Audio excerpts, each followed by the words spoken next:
Hi friends, welcome to TFC media planet leaf. మన దేశపు ఘన చరిత్ర నేటి ప్రజలకు పూర్తిగా తెలియదనే చెప్పాలి. నిర్లక్ష్యం మన పూర్వీకులు చెప్పిన ఎన్నో విషయాలు మరుగున పడిపోయేలా చేసింది. నేటి శాస్త్రవేత్తలు చెబుతున్న ఎన్నో విషయాలు చూసి ఓ అని ఆశ్చర్యపడతారు. వీరు ఈనాడు చెప్పిన ఎన్నో సిద్ధాంతాలు మన పూర్వీకులు ఏనాడో చెప్పారనే విషయం మాత్రం మనం తెలుసుకోలేకపోతున్నాం. నేడు మేం కనిపెట్టామని చంకలు గుద్దుకునే శాస్త్రవేత్తలు వారు కనిపెట్టిన విషయాలు కొన్ని వేల సంవత్సరాల క్రితమే మన మహాపురుషులు కనిపెట్టి గ్రంథస్థం చేశారు. ఈ వీడియోలో మన పూర్వీకులు కనిపెట్టిన అద్భుత విషయాలను నేను చూపించబోతున్నాను. మరి ఆ విషయాలు తెలుసుకునే ముందు పిల్లలకి ఆనందాన్ని, జ్ఞానాన్ని, తెలివితేటలను పెంచే యానిమేటెడ్ వీడియోస్ కొరకు మా స్లేట్ కిడ్స్ ఛానల్ని సబ్స్క్రైబ్ చేసుకోండి.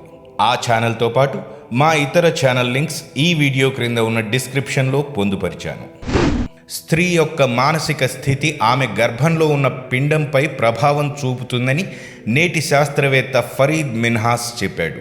అయితే మన దేశంలో పూర్వకాలం నుంచి గర్భవతులు భక్తి గాథలు, వీరగాథలు వినాలని, మంచి పుస్తకాలు చదవాలని, ఎటువంటి మానసిక ఒత్తిళ్లకు లోనవ్వకుండా ఆనందంగా ఉండాలని, వారు ఉండే ఇళ్లలో దేవుళ్ల చిత్రపటాలు, అందమైన చిత్రపటాలు ఉంచాలని, అప్పుడే అందమైన ఆరోగ్యవంతమైన బిడ్డలు పుడతారని ఈ ఫ్రాయిడ్ చెప్పకముందే మనకి ఎవరు చెప్పారు? ఈ భూమి మీద ప్రకృతి పుట్టి సుమారు 200 కోట్ల సంవత్సరాలవుతుందని నేటి శాస్త్రవేత్తలు కనుగొన్నారు. మరి మన పురాణాలలో చెప్పే కాలమానం ప్రకారం యుగాలు, మహాయుగాలు, మన్వంతరాలు, సంధి కాలాన్ని లెక్కిస్తే మనం శ్వేతవరాహ కల్పంలో 28వ మహాయుగంలోని కలియుగంలో ఉన్నామని, ఈ 2017వ సంవత్సరం నాటికి 197 కోట్ల 29,49,119 సంవత్సరాలవుతోంది. నేటి శాస్త్రవేత్తలు చెప్పిన లెక్కకు సరిగ్గా మన పూర్వీకులు లెక్క కట్టిన విధానానికి ఎలా సరిపోతోంది? నేటి శాస్త్రవేత్తలు ఎన్నో పరిశోధనలు చేసి చెప్పిన విషయం ఆ కాలంలోనే కాలాన్ని ఇలా లెక్కించాలనే విషయం వారికి ఎలా తెలిసింది? వారు చెప్పిన సిద్ధాంతాల ప్రకారం కొన్ని లెక్కిస్తే నేటి శాస్త్రవేత్తల లెక్కకు ఏ విధంగా సరితూగగలుగుతోంది?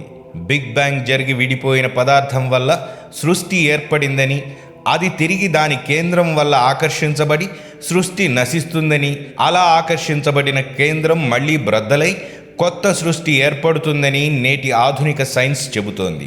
మరి హైందవ మతానికి పవిత్ర గ్రంథమైన భగవద్గీతలో కల్పాంతమందు సకల ప్రాణులు తన యందు లీనమవుతాయని, మళ్ళీ కల్పం ఆరంభంలో అన్నీ తన నుంచి పుట్టుకొస్తాయని శ్రీకృష్ణుడు ఆ కాలంలో ఎలా చెప్పారు? ఒక చర్యకు దాని సమాన స్థాయిలో ప్రతిచర్య ఉంటుందని న్యూటన్ చెప్పిన సిద్ధాంతం కదా. మరి పూర్వీకులు మనం చేసే పనిని బట్టి ఫలితం అదే స్థాయిలో ఉంటుందని దానినే కర్మ సిద్ధాంతంగా ఎలా చెప్పగలిగారు? తొలి విమానాన్ని తయారు చేసింది రైట్ సోదరులని చెబుతారు. వీరు ఈ విమానాన్ని కనిపెట్టకముందే మన భారతీయుడైన బాపూజీ తల్పాడే అనే పండితుడు వైమానిక ప్రకరణం ఆధారంగా మరుత్సక అనే విమానాన్ని కనిపెట్టినట్లు నా ముందు వీడియోలో చెప్పాను. ఆ విషయాన్ని పక్కన పెడితే బాపూజీ తల్పాడే కనిపెట్టిన విమానం యొక్క ప్లాన్ని ఆయన వారసులు ఒక ఆంగ్ల కంపెనీకి అమ్మినట్లు కొన్ని ఆధారాలను బట్టి తెలిసింది. మరి ఆ విషయం ఎందుకు అందరికీ తెలియలేదు? పోనీ ఆ ప్లాన్ని తీసుకున్న కంపెనీ వారు కూడా ఈ విషయంపై నోరు ఎందుకు మెదపలేదు? భూమి మీద ఉండే పెద్ద పెద్ద వృక్షాలను మన ఇళ్లలో కుండీలలో పెంచుకునే ప్రక్రియనే నేటి శాస్త్రవేత్తలు కనిపెట్టారు. వాటినే బోన్సాయి మొక్కలని పిలుస్తున్నాం. మరి మన భారతీయ ప్రాచీన ఆయుర్వేద ఋషి అయిన చరకుడు తాను రచించిన చరక సంహిత గ్రంథంలో వామనతను వృక్షాది విద్య అనే ప్రకరణం ఉంది. ఇందులో వైద్యానికి ఉపయోగపడే మహావృక్షాలు వాటిలోని ఆయుర్వేద గుణం పోకుండా చిన్న మొక్కలుగా చేసి ఇళ్ల వద్ద కుండీలలో ఎలా పెంచాలో వివరించబడి ఉంది. ఈ విషయం గురించి ఎంతమందికి తెలుసు? ఆ మహర్షి ఆ కాలంలో ఈ విద్యను ఎలా కనిపెట్టాడు? లోహ విజ్ఞానంలో మనం చాలా ముందున్నామని నేటి శాస్త్రవేత్తలు చెబుతున్నారు కదా. మరి ప్రాచీన భారతీయులు ఢిల్లీలో నిర్మించిన ఇనుప స్తంభం ఇప్పటికీ తుప్పు పట్టకుండా నిలిచి ఉంది. ఈ వింతను పూర్వీకులు ఎలా సాధించగలిగారు? అణువు, పరమాణువు అనే విషయాల గురించి నేటి శాస్త్రవేత్తలు కనిపెట్టి మనకు చెప్పారని అంటున్నాం. మరి మన భారతీయ గ్రంథాలను తిరగేస్తే పరమాణువుల గురించి వైశేషిక సూత్రం అనే గ్రంథమే కనిపిస్తుంది. దానిని రాసిన కశ్యపుడనే ఋషి కణాల గురించి వివరణ ఇచ్చినందున కణాది మహర్షి అని పేరు వచ్చినట్లు తెలుస్తోంది. మరి ఈ విషయం ఎందుకని ఇప్పుడు మరుగున పడిపోయింది? క్రీస్తు పూర్వం 2137లో చైనా వారు మొదటిసారి గ్రహణం గురించి వివరించారని నేడు మన పిల్లలకి చెబుతున్నాం.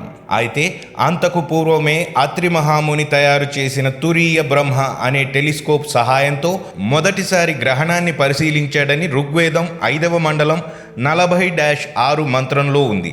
ఈ విషయాన్ని శ్రీ బాలగంగాధర్ తిలక్ కూడా ఆనాడు తేల్చి చెప్పాడు.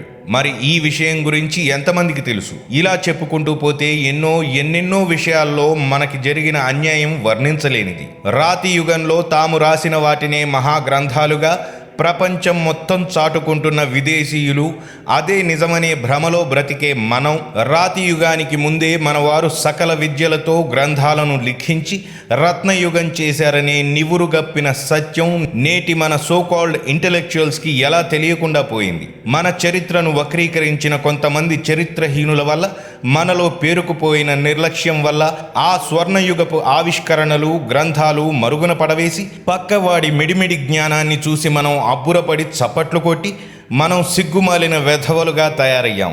ఇప్పటికైనా మనవారు, మన పండితులు, మన పూర్వీకులు ఇచ్చిన సంపదను వెలుగులోకి తెచ్చి మన ఘనకీర్తిని భావితరాల వారికి అందిద్దాం. మరిన్ని మంచి విషయాలతో మళ్ళీ మీ ముందుకు వస్తాను.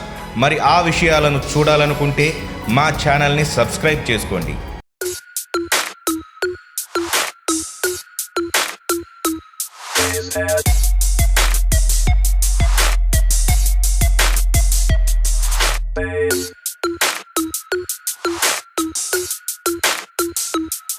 Base.